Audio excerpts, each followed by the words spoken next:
Graças a Deus. Antes de você sentar, cumprimente 3 pessoas, por favor. Dá boa noite. Libera a graça e a paz do Senhor Jesus. Você que está sentado, levanta, por favor, para você cumprimentar as pessoas que estão à sua volta. 3 pessoas, pelo menos, à direita, à esquerda.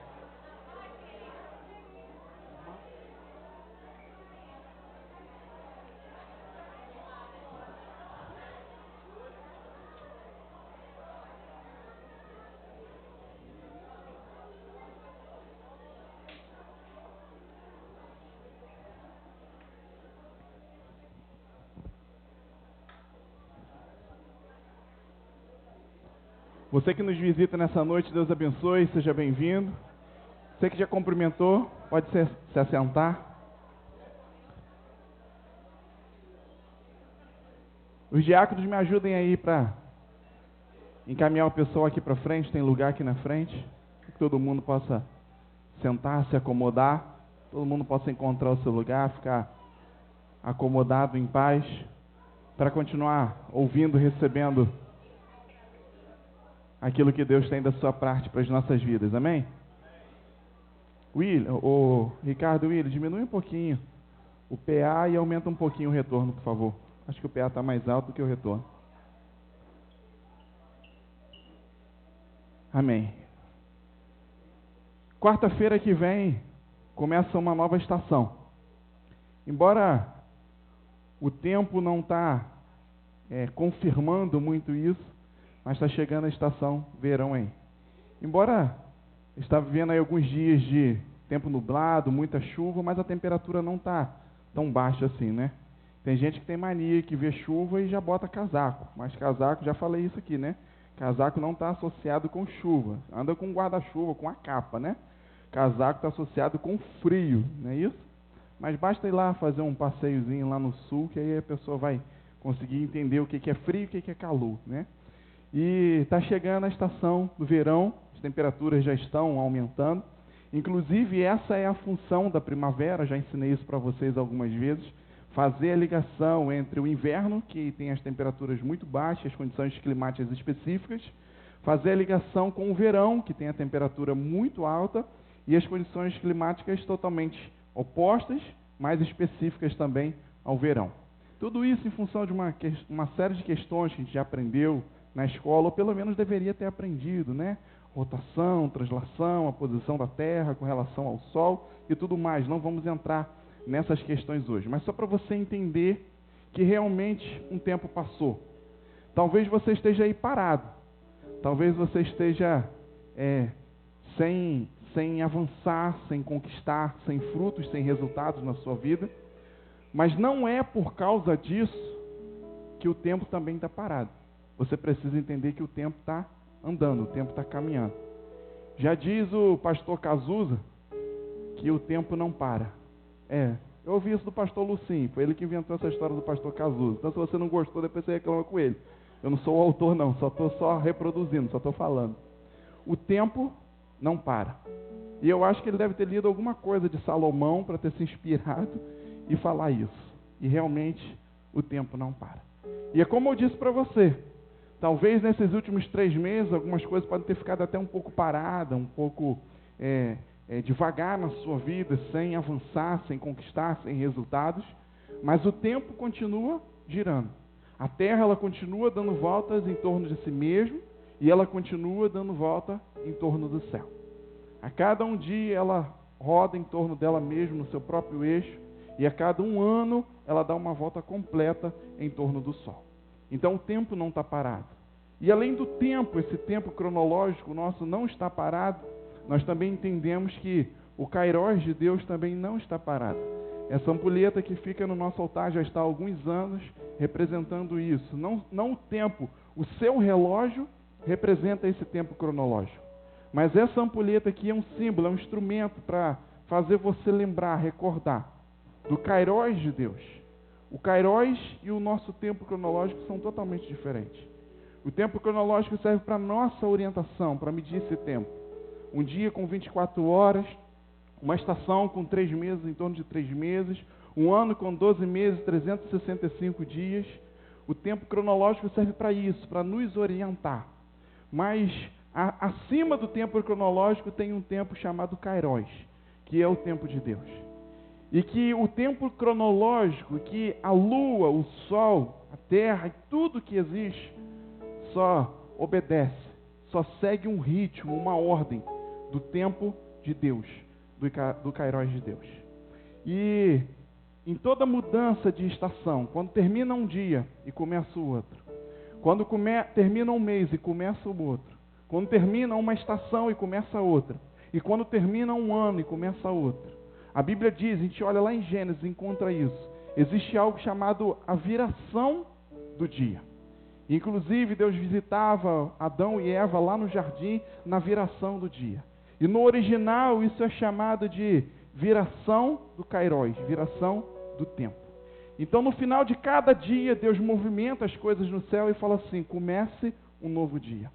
A cada 30 dias, 31 dias, Deus movimenta coisas no céu e fala, comece um novo mês. A cada 3 meses, Deus fala, comece uma nova estação. E a cada 12 meses, Deus fala, comece um novo ano. E nós precisamos entender que a cada viração dessa, não é só uma questão de um relógio ser ajustado, não é só uma questão de um ponteiro ficar em cima do outro ali, da meio-dia, da meia-noite, das 6 horas da tarde, que é o início dessa viração, o início do Shabat da viração. A questão é que quando existe esse novo Kairos, essa nova viração, o nosso relógio aqui está indicando isso. Ei, lá no céu o tempo também mudou. Lá no céu alguma coisa movimentou. Aquele que governa, aquele que rege, que governa todas as coisas, comanda todas as coisas, mudou alguma coisa lá em cima. E por isso aqui embaixo não pode ficar do mesmo jeito, continuar da mesma forma. Por isso que na próxima quarta-feira, dia 21 de dezembro, precisamente 7h44 da manhã, e eu vou te dar uma sugestão, esteja acordado. 7h44 já esteja já no final da sua oração, para você orar e consagrar essa nova estação que começa. Começa o verão. Quarta-feira, dia 21, 7h44 da manhã, começa essa nova estação. E representa isso, simboliza isso. Um novo tempo, um novo Kairos de Deus começando sobre as nossas vidas.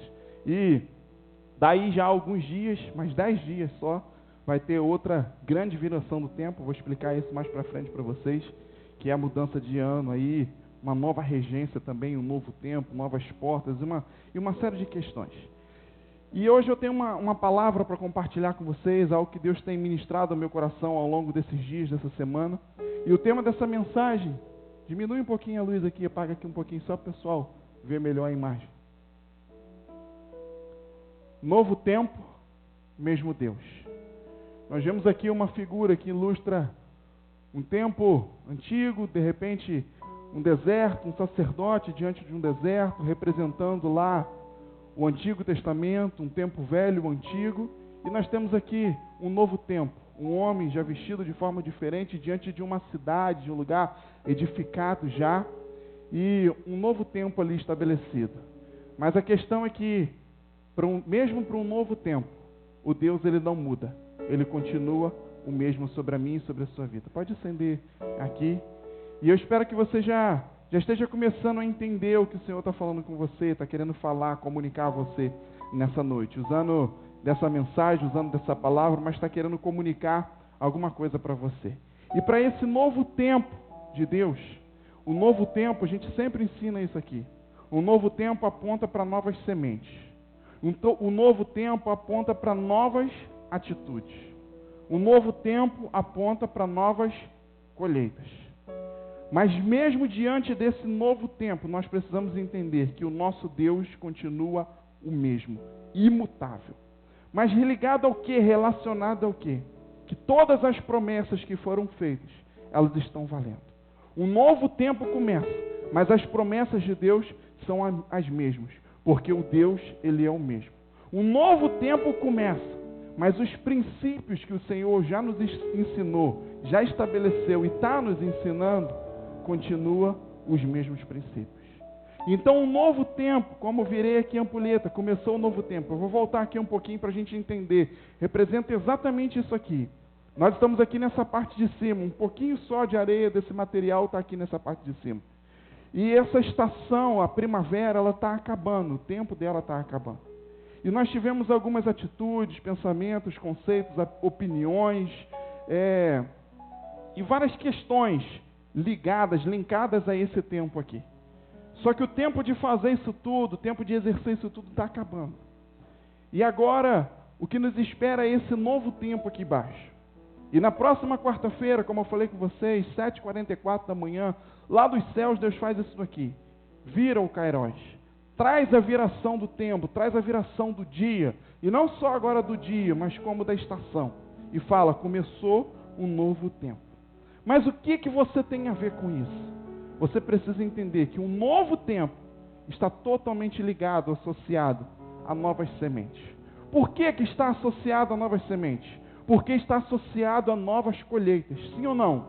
Nosso engenheiro agrônomo está aqui, já de camarote na frente, já para me corrigir se eu estiver errado. Cada estação do ano tem a sua colheita peculiar. Em cada época do ano nós plantamos uma determinada coisa na terra. E principalmente nós que pertencemos aqui a um país tropical, onde muitas coisas que se planta, nasce, frutifica. Mas nós temos para cada época do ano um determinado tipo de semente que a gente pode plantar, de plantas que nós vamos plantar. E não só com relação aos meses, mas às estações. Geralmente, aqueles que trabalham nessa área se norteiam pelas estações. Tal estação é tempo de tal coisa, de plantar. E de colher também tal coisa. Por exemplo, nós estamos na época de manga. Quem já percebeu isso? Já percebeu? Se não percebeu ainda, passa em frente uma mangueira e olha, só você olhar que você vai ver a quantidade de manga. E a mangueira ela dá fruto uma vez no ano só. E é exatamente nessa estação agora do verão que ela dá o seu fruto. Então nesse finalzinho da primavera e no início do verão, a mangueira ela dá o seu fruto. E assim várias outras árvores sinalizam isso, representam, entendendo que o tempo mudou. Entendendo que é hora de novas colheitas e é hora também de novas sementes. Mas o problema é que nós ficamos presos, travados ao tempo. Começa um novo dia, começa um novo mês, começa uma nova estação e começa um novo ano e a gente está preso, agarrado do mesmo jeito, da mesma forma. Plantando muitas das vezes as mesmas sementes, ou pior ainda, não plantando nenhuma semente e querendo resultados novos, querendo colheitas novas nas nossas vidas. Mas a questão é que Deus está trazendo um novo tempo e está começando agora no final do ano, geralmente eu falo isso, está começando agora um tempo decisivo e determinante nas nossas vidas e realmente esse tempo, alguns apóstolos, Paulo mesmo falou sobre isso, alguns ensinaram que esse final, essa conclusão, as coisas quando estão terminando, ela é muito importante. Inclusive é mais importante do que o início, do que o princípio das coisas. Então, meu irmão e minha irmã, devemos entender isso. Estamos aqui no final de uma estação e no início de outra. No final de um ano e no início de outro. No final de um tempo e no início de outro. E o Senhor está simbolizando para mim e para você. É tempo de novas colheitas. Mas é impossível ter novas colheitas com as mesmas sementes, com as mesmas atitudes, com o mesmo comportamento, com os mesmos pensamentos. Então que você aproveite esse novo tempo, esse novo Kairos do Senhor. Se oriente por Ele e tome as decisões que você precisa tomar na sua vida. Por exemplo, já ensinei isso aqui nas viradas de estações, eu ensino. Os pássaros, de estação a estação, eles migram, eles viajam de uma cidade, de um país e de um continente para outro. E sabe o que eles usam para nortear o tempo, a hora que chegou o momento de viajar, de ir para outro lugar? As estações. Quando mudam as estações, os pássaros recebem esse sinal, chegou a hora de migrar, chegou a hora de ir para outro nível, para outro lugar. Então você também precisa se orientar por isso. Se os próprios animais, se a própria natureza, as árvores, elas entendem que começou um novo tempo. E ali elas vão ter novas atitudes, um novo posicionamento, vão ter novas colheitas, novas sementes. Por que eu e você vamos continuar nos comportando da mesma forma sempre? Mesmo dentro de um novo tempo, de um novo Kairos, de uma nova oportunidade de Deus. Então, que você entenda que está começando um tempo decisivo e determinante nas nossas vidas. Mas que para esse tempo decisivo e determinante nós precisamos de novas sementes, novas atitudes, porque nós teremos novas colheitas. Mas o nosso Deus, Ele não muda, Ele permanece o mesmo. As promessas permanecem as mesmas. E o mesmo Deus que prometeu, Ele continua sendo fiel para cumprir. E Ele vai cumprir as promessas em nome de Jesus. Entenda uma coisa, o Senhor tinha muitas promessas sobre a vida dos hebreus. Mas chegou um dia que o Egito se tornou pequeno. Sabe o que Deus teve que fazer? Tirar os hebreus lá de dentro do Egito e levar para a sua terra prometida, para Canaã, para que o Senhor pudesse cumprir aquelas promessas que Ele havia prometido para aquele povo. Porque no Egito havia ficado pequeno. Então entenda o seguinte, as outras estações, a estação da primavera, por exemplo, e as outras que já passaram. O ano de 2016, esse tempo que a gente está vivendo agora, que termina agora, ele ficou pequeno para as promessas de Deus se cumprir na sua vida. Talvez você pense assim, mas Deus se atrasou, a promessa está demorando. Não é isso. A questão é que a geografia, que o tempo é pequeno para o tamanho da promessa que Deus tem para a sua vida. Por isso agora Ele te leva para uma nova estação, por isso agora Ele te leva para um novo ano, onde Ele pode usar desse ambiente, desse tempo, para cumprir as promessas que Ele fez sobre a sua vida. O Deus permanece o mesmo. As promessas permanecem as mesmas. Mas não se esqueça que os princípios também permanecem os mesmos. E nós veremos as promessas do Senhor se cumprindo nas nossas vidas. Com base em todos esses princípios que o Senhor já tem nos ensinado há muitos anos, há muitos meses, há muito tempo. Um tempo decisivo e determinante que começou na minha e na sua vida. E para esse tempo, Deus me pediu algo pessoal, particular. É algo para mim. Mas que eu estou dividindo, que eu estou compartilhando com algumas pessoas que eu amo. E estou sugerindo, indicando a elas que sigam esse mesmo propósito, sigam esse mesmo caminho. Para esse tempo agora de 2016, Deus me deu uma missão, um projeto para esse tempo agora. Como eu falei para vocês, é para mim, é pessoal. Aí você vai dizer assim, lá vem aí um negócio para mim aqui. Agora já vou me enrolar, já vou ter que me enrolar nessa situação. Não, porque é para mim. Eu estou compartilhando com as pessoas que eu amo e estou sugerindo aquelas que entendem que é de Deus para seguir nesse mesmo propósito. Deus me pediu para nesse tempo decisivo e determinante agora, nesse final de mês, de estação e de ano, eu me dedicar a destruir na minha vida algumas Jericós que ainda estão de pé e alguns gigantes que ainda estão de pé na minha vida. E Deus está me mostrando, está me sinalizando. Ele está dizendo que cada uma dessas coisas representa. Já ensinei aqui para vocês que Jericó, traduzido no original, é terra que abriga inimigos. Lugar que abriga inimigos. No mais próximo do original, fortaleza que abriga inimigos. Então, traduzindo isso, eu estou entendendo que no final desse mês agora, dessa estação e desse ano, eu tenho uma missão de destruir algumas fortalezas na minha vida. E a outra missão é destruir, derrubar alguns gigantes que ainda estão de pé também na minha vida. E o Espírito Santo está me orientando a nível pessoal. Isso não vai ser igual para todos nós, isso não vai ser comum para todos nós. Mas eu tenho certeza que você também tem Jericós na sua vida. Eu tenho certeza que você também tem fortalezas na sua vida, que muitas das vezes abrigam pensamentos, comportamentos, atitudes, decisões inimigas da sua própria vida. E o Senhor me desafiou a destruir essas Jericós na minha vida nesse tempo ainda de 2016. Derrubar esses gigantes que se posicionam contra mim ainda em 2016. E eu fiz uma aliança com o Senhor, que eu vou fazer isso. Eu vou me esforçar e com certeza eu vou conseguir destruir cada Jericó, derrubar cada Jericó e derrubar cada gigante sobre a minha vida. Porque para esse novo tempo que vai começar, imagina aqui comigo. Nós temos uma mochila. E a mochila ela tem ali seu espaço físico. Então nós vamos levar algumas coisas para 2017. Nós vamos levar algumas coisas agora de 2016 para 2017. Para esse novo tempo. Mas a mochila ela cabe só algumas coisas, não cabe tudo. Então quanto mais Jericó, quanto mais fortaleza e quanto mais gigantes nós tivermos para colocar dentro da mochila, menos espaço para os sonhos e para as promessas do Senhor vai ter para eu colocar dentro dessa mochila. E é por isso que muitas das vezes nós chegamos em um novo tempo, em um novo ano, mas até sem ânimo nenhuma, sem motivação, sem expectativa nenhuma. Sabe por quê? Porque na nossa mochila muitas das vezes não coube nada ou quase nada ligado a sonho, ligado a promessas.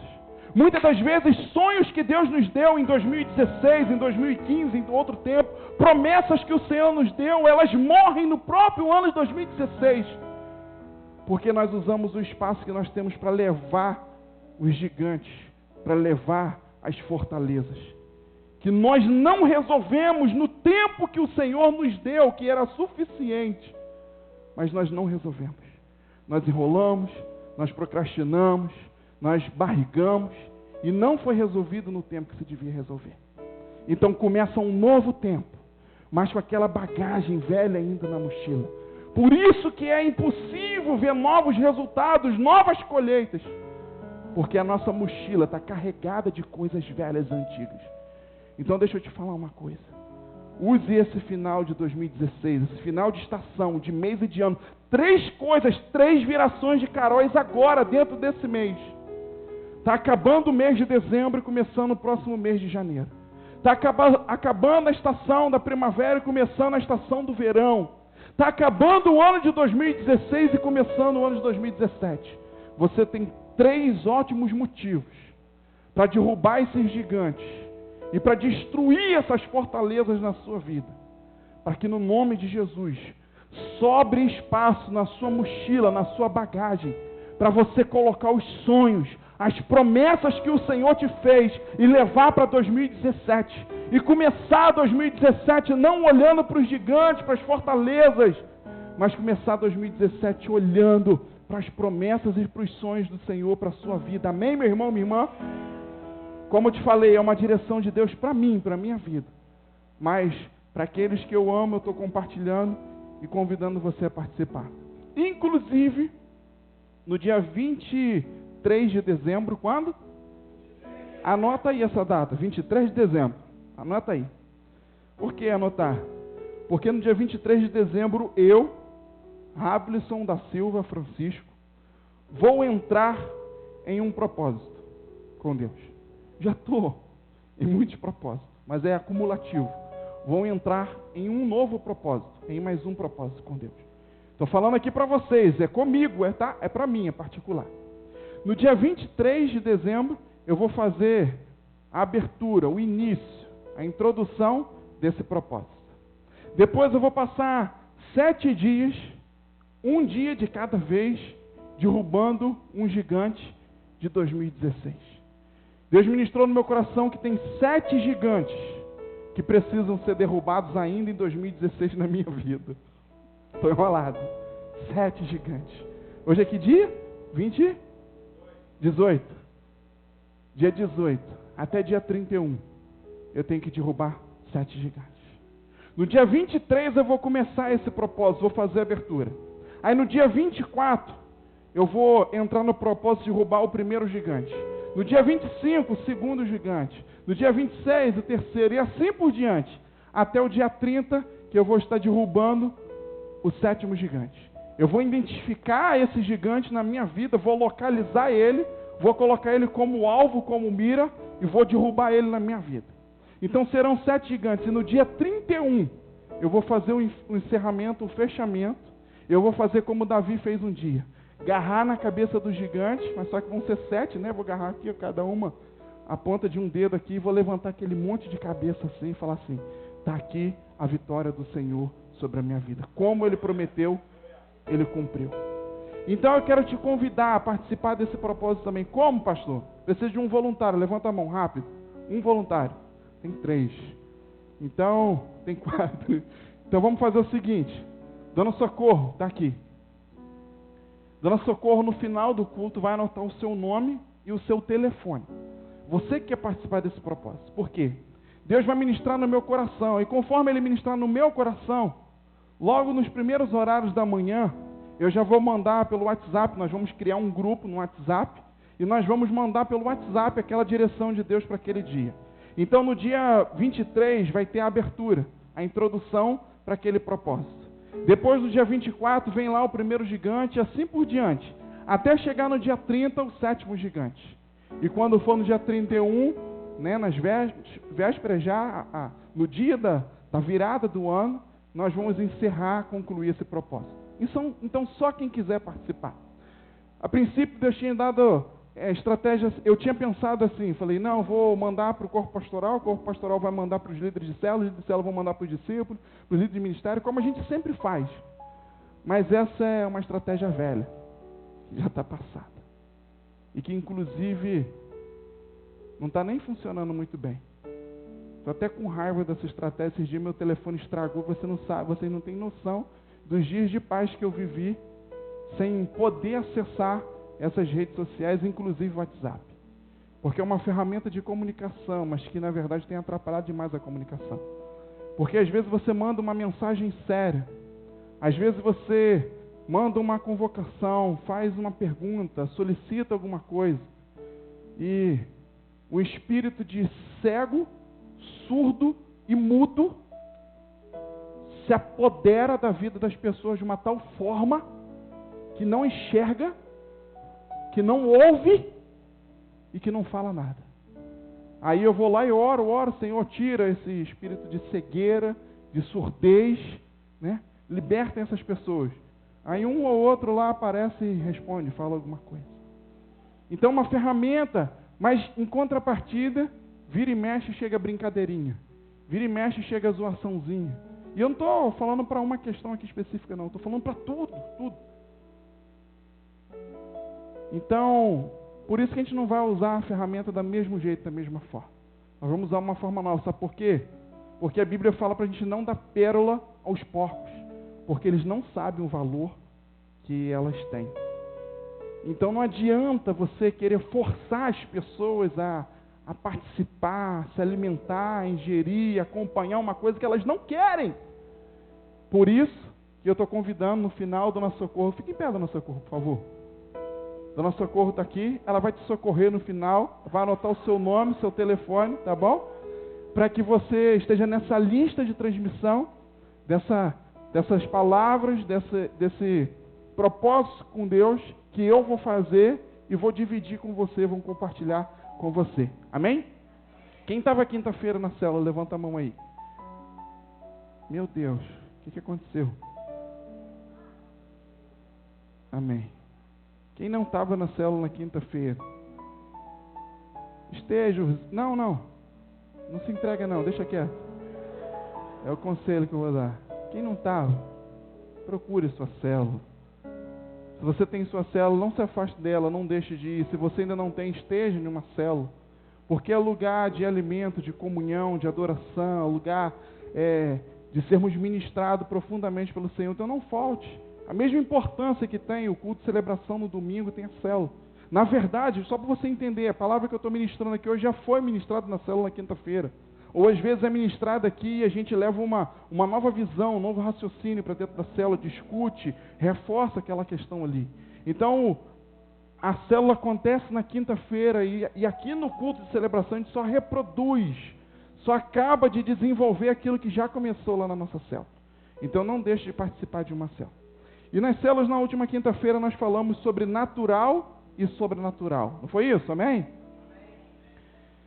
E a gente falou que o natural ele está ligado, associado com a razão. Fala assim, o natural aponta para a razão.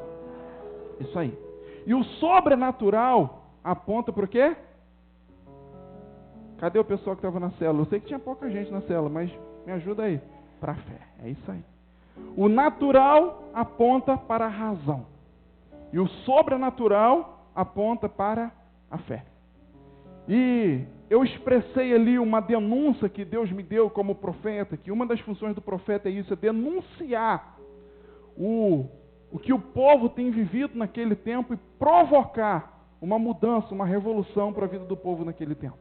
Então, como profeta, eu denunciei ali naquele estudo um tempo que nós temos vivido, um tempo de racionalização e um tempo de naturalização. Um tempo que a gente age só pelo racional, porque o natural aponta para a razão, e nós usamos a cada dia mais a razão, somente a razão, para nos movimentar com relação a todas as coisas nas nossas vidas. E acabamos, consequentemente, naturalizando mesmo as coisas que não são naturais. Existem coisas naturais e existem coisas sobrenaturais. Mas hoje a razão tem tentado naturalizar tudo e falar assim, tudo é normal, tudo é simples, é comum, é natural. Mas na verdade não é. Nós temos vivido um tempo onde as pessoas fazem conta, fazem matemática de tudo. Mas a questão, meu irmão, minha irmã, presta atenção aqui, não dispersa, não perde sua atenção. Mas a questão é que a nossa matemática não bate com a matemática de Deus. Fala isso com a pessoa que está do seu lado. A nossa matemática não bate com a matemática de Deus. Quer ver? Eu vou te provar isso. Vou te dar um exemplo só para provar isso. Um dia Gideão é chamado como juiz, depois como general, comandante do exército de Israel. E Deus fala assim, vou te dar, eu estava conversando com os diáconos, cadê os nossos diáconos? Levanta a mão aí. Você que veio na reunião na última terça-feira, recebeu essa palavra, você que não veio, justifica com o seu líder. Porque nós sentimos falta de muitos diáconos aqui. E você perdeu uma bela porção da palavra do Senhor. Mas hoje você vai ter um trechinho aqui. Então, Gideão foi convocado para uma guerra. E naquela guerra Deus falou assim, vou te dar um povo, vou te dar um exército. Vou te dar 32 mil homens. Fala glória a Deus. 32 mil homens que Deus deu para Gideão. Só que a questão é que ele tinha que enfrentar o exército dos medianitas com 135 mil homens. Tu é bom de matemática? Você é bom de conta? Começa a fazer conta aí. 32 conta 135 mil. Tira aí uma razãozinha que você vai encontrar 4-1. Logo, rapidinho assim, cada soldado de Israel ia ter que lutar e matar 4 soldados medianitas. Então, a gente falou, glória a Deus, porque Deus deu 32 mil homens para Gideão. Mas a conta não batia, a matemática não batia. Não bastava isso, Deus fala para Gideão assim, Gideão, o negócio é o seguinte, tem muita gente com você. Vamos diminuir um pouco de gente, vamos diminuir um pouco de pessoa que tem muita gente. Por isso que a matemática não bate, porque já estava pouco. 4-1. Aí Deus fala, tem muita gente. E eu vou falar um negócio para você, Gideão, reúne esse povo todo e pede para os covardes, para os medrosos, dar no pé e ir embora para casa. Vai fazer outra coisa, menos estar aqui no exército. Porque exército não é lugar de gente medrosa, de gente covarde. Manda embora. Foi Gideão abrir a boca e falar, os medrosos e os covardes podem ir embora. Sabe o que aconteceu? 22 mil foram embora. Ficaram quantos? 10 mil. Olha a matemática de Deus, vai calculando. Talvez não vai bater com o que você aprendeu na escola, talvez não vai bater com a sua calculadora, com a sua tabuada, ou com a sua cola lá, né, da época da escola. Mas a questão é que a matemática de Deus é diferente. Aí você fala assim, não, eles enfrentaram 135 mil com 10 mil. Não. Deus falou assim, ainda tem muita gente. Manda um bocado de gente embora, mas como? Eu vou te dar uma estratégia. Aqueles que estão dispersos, aqueles que não estão atentos, aqueles que estão colocando a sua necessidade pessoal acima da sua missão, fala assim, a minha necessidade não pode ser maior do que a missão que eu recebi do Senhor. Por causa disso, mais 9.700 homens foram desqualificados para estar no exército de Israel. Restaram quantos? 300 homens. A matemática de Deus não bate com a matemática dos homens. E com esses 300, diz a história, que Deus deu vitória ao exército de Israel. E é por isso que não dá para a gente racionalizar tudo. É por isso que não dá para naturalizar todas as coisas. Porque a matemática de Deus é uma, a nossa matemática é outra. E é por isso que na célula nós conversamos na última quinta-feira, usamos o texto de Mateus 16, 23, onde Jesus repreende asperamente Pedro e fala, cala a boca, Satanás. Arreda para trás de mim, se afasta, some daqui, Satanás. Que isso? Jesus chama o seu discípulo seu amigo de Satanás. Por quê? Porque ele racionalizou, ele naturalizou aquilo que não era para racionalizar, para naturalizar. Existem as coisas naturais e existem as coisas espirituais. Ele tinha que discernir as coisas de Deus, as coisas do céu, com a visão de Deus, com a visão do céu. E quando ele enxerga as coisas de Deus com os olhos da terra, Deus fala: para trás de mim, Satanás, porque você não está cogitando, não está avaliando, não está olhando através das óticas das coisas de Deus, mas está olhando através dos olhos das coisas da carne. E outro exemplo, a gente falou sobre 1 Coríntios, capítulo 2, 14, onde Paulo fala aos nossos irmãos em Corinto. O homem natural não aceita as coisas de Deus. Olha para a pessoa que está do seu lado e fala assim: engraçado. Mas o homem, ou a mulher, natural, não aceita, faz pirraça, faz biquinho, esperneia diante das coisas de Deus. Fala assim agora: por quê? O mesmo problema. Porque querem discernir com a carne aquilo que é para ser discernido com o Espírito. Por isso chamam até as coisas de Deus de coisas loucas. Às vezes nós vemos Deus fazendo alguma coisa na nossa vida. Às vezes vemos o nosso pastor, o nosso líder, nos chamando a um propósito, a um desafio, ou liberando uma palavra, uma promessa sobre as nossas vidas. E muitos ousam, tem que ser ousado, ou melhor, abusado, para dizer: que doideira, não concordo com isso, não aceito isso, eu não penso assim, eu não acho assim, eu não entendo assim. Amém, querido? Essa é a opinião da terra. Esses são os olhos da terra, carnal. Só que essa palavra, essa direção, esse chamado, veio de outro nível, do céu para a terra. E não da terra para o céu. A direção é do céu para a terra.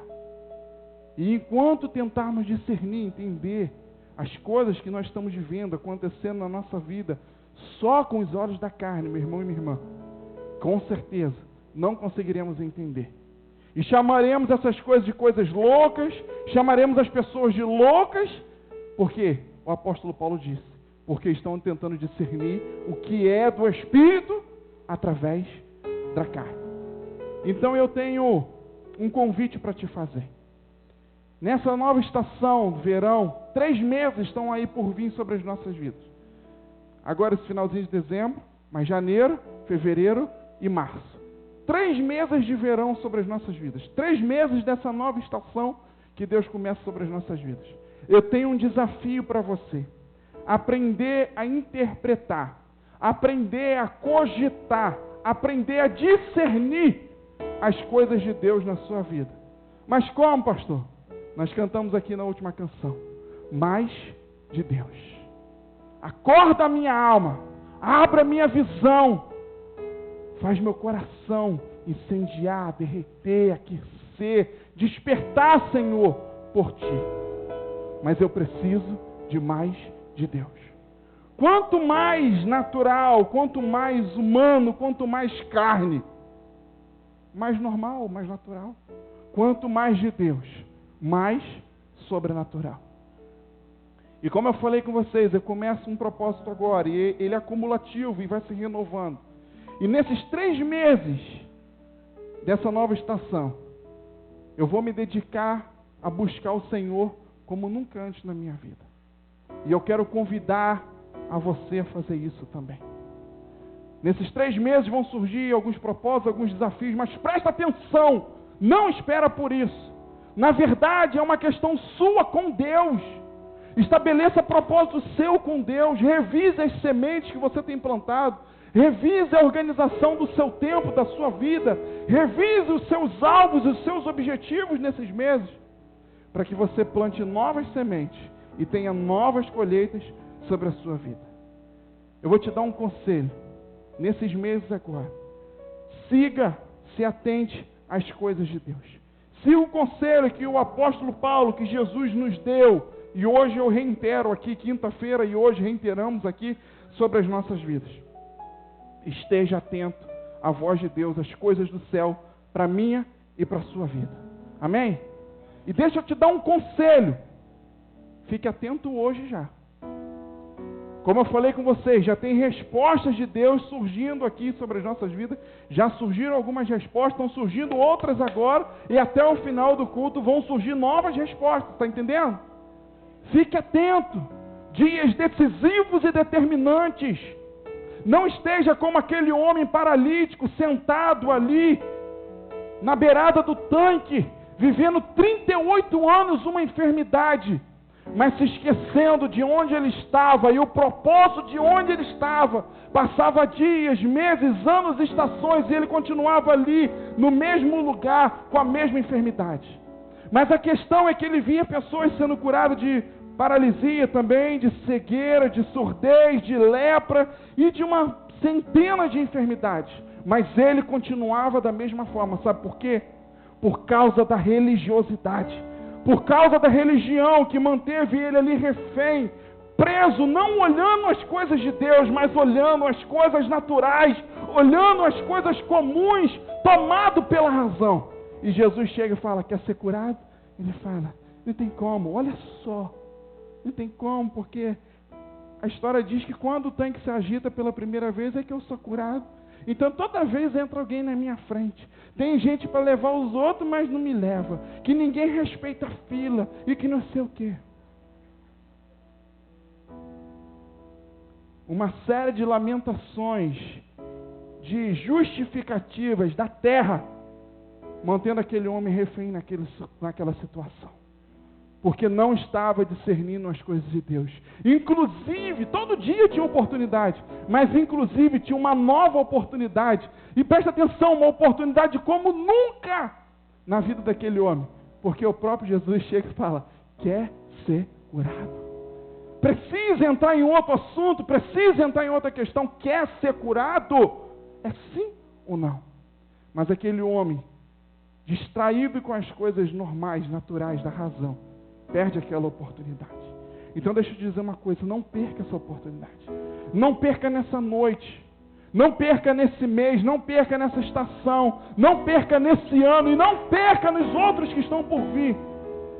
Porque o Senhor, o próprio Senhor Jesus, como apareceu para esse homem, vai aparecer diante de você e vai trazer oportunidades que Ele nunca trouxe na sua vida. Presta atenção, escreve o que eu estou falando aqui hoje.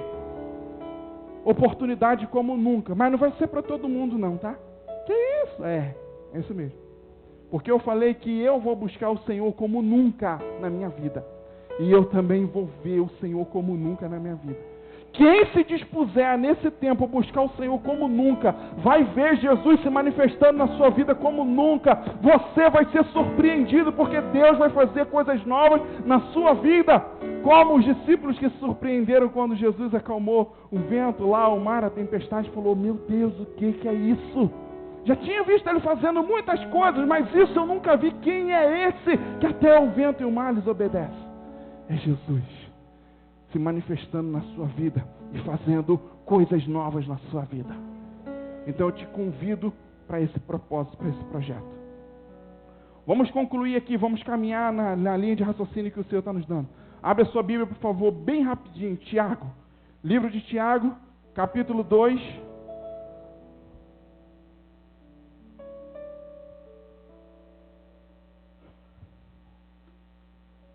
Só para você não dormir sem nenhuma religiosidade. Você sabe que a gente não costuma fazer isso, não tem religiosidade com isso. Fica de pé, você que encontrar Tiago capítulo 2.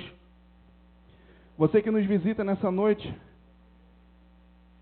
nosso irmão, nossa irmã do lado aí vai te ajudar a abrir, se você está com Bíblia. Ou se porventura está sem Bíblia, nós vamos dividir e compartilhar com você. Fique atento aí os discípulos da comunidade.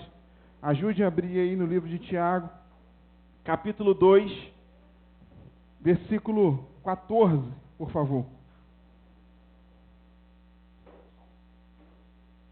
Quem ainda quer receber mais de Deus? Fala amém.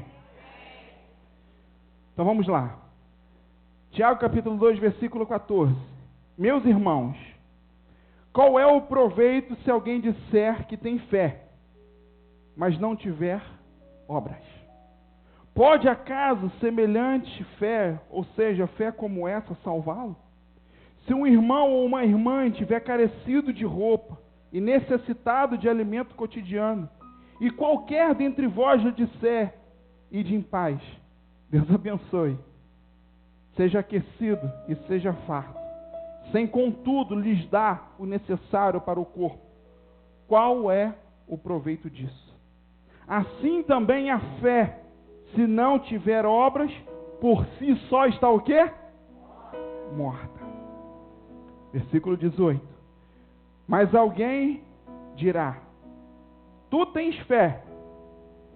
E o outro dirá, eu tenho obras. Mostra-me essa tua fé sem as obras. Eu, porém, com as minhas obras, te mostrarei a minha fé. Crês tu que Deus é um só? Você crê ou não? Sim ou não? Amém. Olha o que Tiago te fala. Fazes bem. Parabéns. Mas até os demônios creem e tremem ou temem, de acordo com a sua versão. Queres, pois, ficar certo, quer ter certeza, ó homem insensato, de que a fé sem obras é inoperante, é inútil, é morta? Não foi por obras que Abraão, o nosso pai, foi justificado quando ofereceu sobre o altar o seu próprio filho Isaque? Vês como a fé operava juntamente com as obras? Com efeito, foi pelas obras que a fé se consumou. E se cumpriu a escritura a qual diz, ora, Abraão creu em Deus, e isso lhe foi imputado para a justiça, e foi chamado amigo de Deus e herói da fé. Verificais que uma pessoa é justificada por obras e não somente por fé. De igual modo, não foi também justificada por obras a meretriz, a prostituta Raabe, quando acolheu os emissários, os espias, e os fez partir em outro caminho? Porque assim como o corpo sem espírito é morto, assim também a fé sem obras é morta. Olha para o irmão e para a irmã que está do seu lado antes de sentar e fala assim, lascou, estreitou, a fé sem obras é morta. Agora pode sentar. O que isso tem a ver com o tema dessa mensagem, com o caminho que nós estamos seguindo nessa mensagem hoje? Olha para cá, não desvia não. Presta atenção. Agora chega aqui o ápice, a veia, o coração da mensagem de hoje. No tempo da racionalização e no tempo da naturalização, nós temos sido mantidos reféns no campo da teoria, da intenção somente.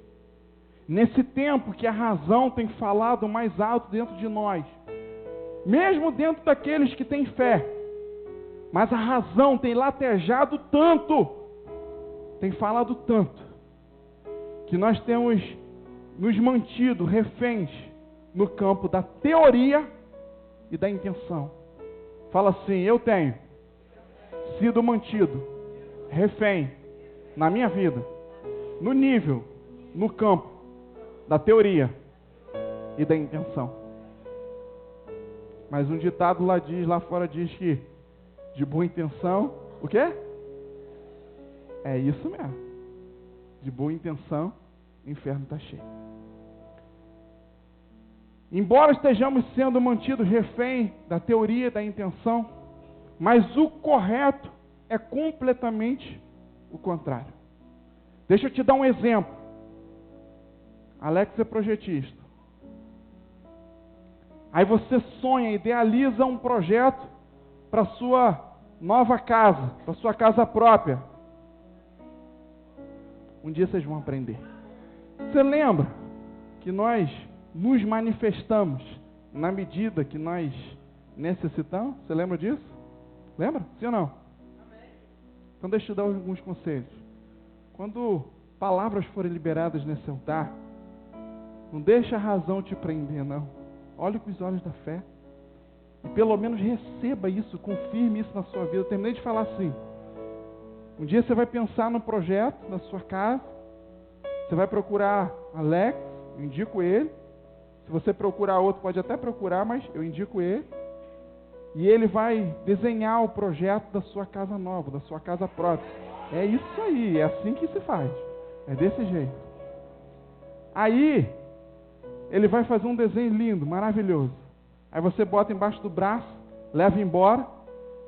Aí cai um temporal e fala assim, eu estou tranquilo. Porque eu já tenho um projeto da casa. O sol está rachando na sua cabeça, fala, não, estou tranquilo.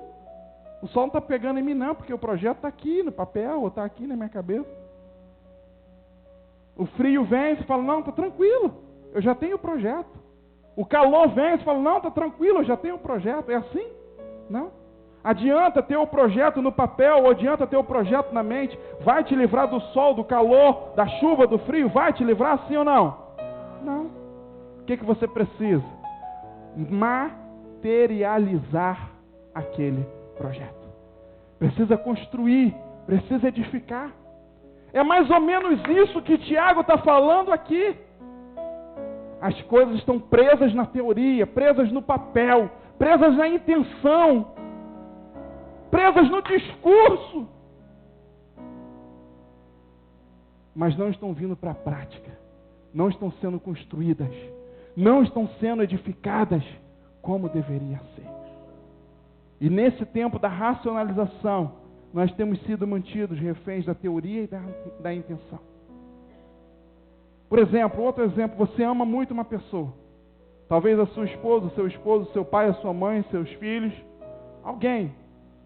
Você tem que ter alguém que você ama. E eu acredito que você tem muitas pessoas que você ama, como eu. E tomara que me ame também. E nós amamos. Aonde fica esse amor, esse sentimento? Guardado aqui dentro. Dá para explicar? Você faz uma carta, não dá? Você manda um e-mail, não dá? Você manda uma mensagem, você faz um discurso. Dá para explicar? Não. Mas tem algumas ferramentas que nós simbolizamos, sinalizamos aquilo que está aqui dentro. Porque às vezes eu preciso referenciar, eu preciso materializar aquilo que não pode ser enxergado, aquilo que é invisível, de alguma forma. Então às vezes nós falamos palavras para as pessoas. Se você não tem feito isso, aprenda. Ainda é um ano da excelência. Obtenha essa excelência na sua vida. Libere palavras para a sua esposa, para o seu esposo, para os seus filhos. Mas palavras boas, tá? Que edificam, que cresçam, que faça crescer, que alimente. Elogie. Para expressar o quanto você ama. Muitas das vezes, quando estamos chateados, com raiva, ou então contrariados, nós expressamos, falamos. Mas quando estamos felizes, satisfeitos, amando, nós retemos. Então, quando se ama, você faz o quê? Você representa de alguma forma.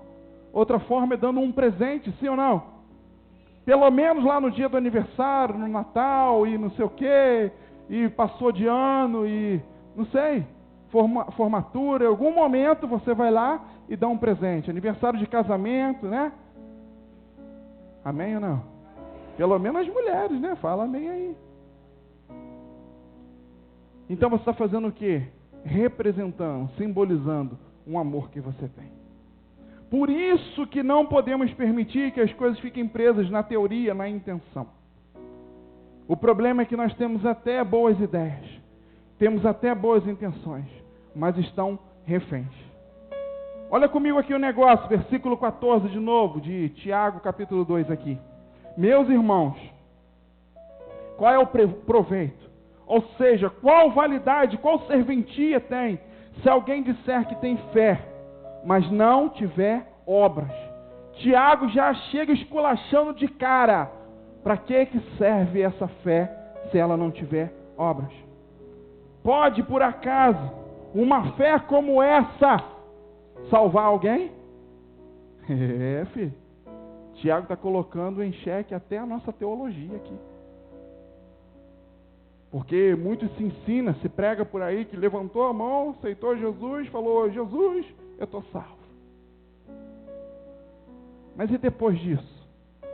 Aquilo que precisa realmente materializar, confirmar aquela decisão que foi tomada lá. Muitos me perguntam isso. Pastor, se a pessoa não levantar a mão na igreja, se fizer lá na sala, está salvo. Se não for batizada, se não sei o quê. Esquece tudo que a religião fala. Mas a questão é que tem que ter um sentimento e tem que ter uma atitude.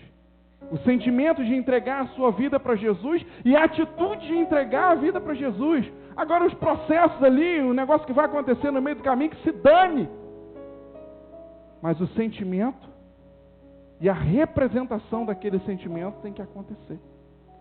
Mas Tiago coloca em xeque aqui até a nossa salvação. Ele fala, é possível uma fé medíocre? É possível uma fé rasa?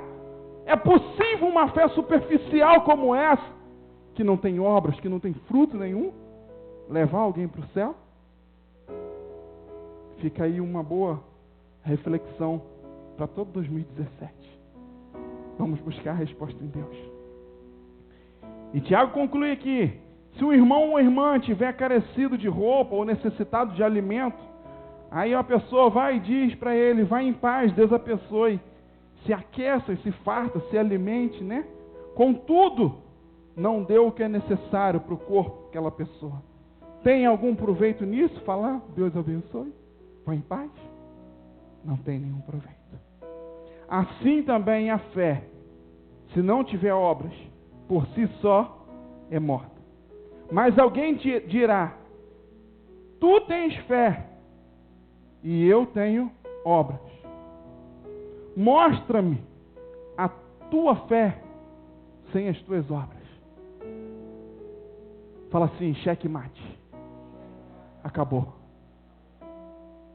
É possível ficar falando, é possível ficar ilustrando, é possível ficar filosofando sobre a fé, sobre não sei o quê. É possível se manter refém desse campo invisível, até que sejamos confrontados com essa palavra aqui. Você que diz que tem muita fé, porque Jesus falou, se você tiver uma fé do tamanho de um grão de mostarda, vai dizer para o monte, sai daqui, ele vai sair, vai para lá, e ele vai. Uma pequena fé. E as pessoas, como a fé está no campo invisível, se disfarçam pela fé e falam, eu tenho fé, eu acredito, eu tenho muita fé. Mas aí Tiago vai e fala assim, então tá, vamos usar dois exemplos. Um cara que tem fé, muita fé, sabe aquele bambambam, aquele santarrão, sabe? Esse.